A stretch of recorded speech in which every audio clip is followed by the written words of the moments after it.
Alors, cette Tesla a parcouru 2900 km sans se recharger. Alors, comment ils ont fait?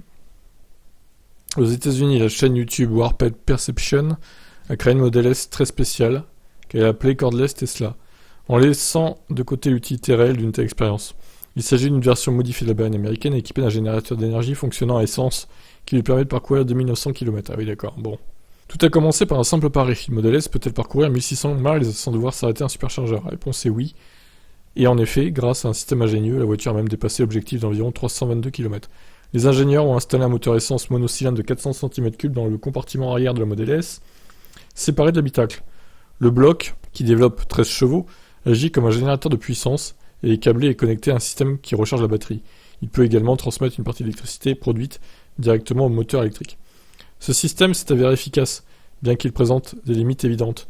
Le générateur d'électricité, par exemple, a dû fonctionner en continu pendant une semaine pour recharger correctement la batterie, entraînant inévitablement une consommation d'essence et des émissions de CO2. De plus, le petit monocylindre ne produisait pas assez d'énergie pour maintenir la charge en mouvement. En roulant, la voiture vidait la batterie. Il fallait donc parfois s'arrêter et attendre pour établir un niveau de charge correct. Ah ouais, il était pas assez puissant, quoi. C'est trop bizarre leur truc, là. Le moteur thermique a ainsi continué de tourner, même pendant les pauses de nuit. Bien qu'en n'étant pas physiquement relié à la borne de recharge, la voiture était constamment en charge. Les ingénieurs ont également avoué avoir été arrêtés par la police parce qu'ils roulaient trop lentement.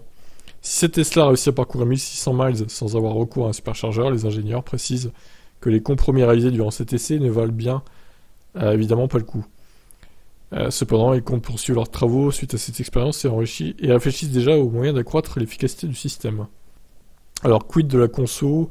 Combien de litres d'essence ils ont dépensé au total? Ce serait intéressant de savoir. On n'a pas de chiffres, dommage. Bon.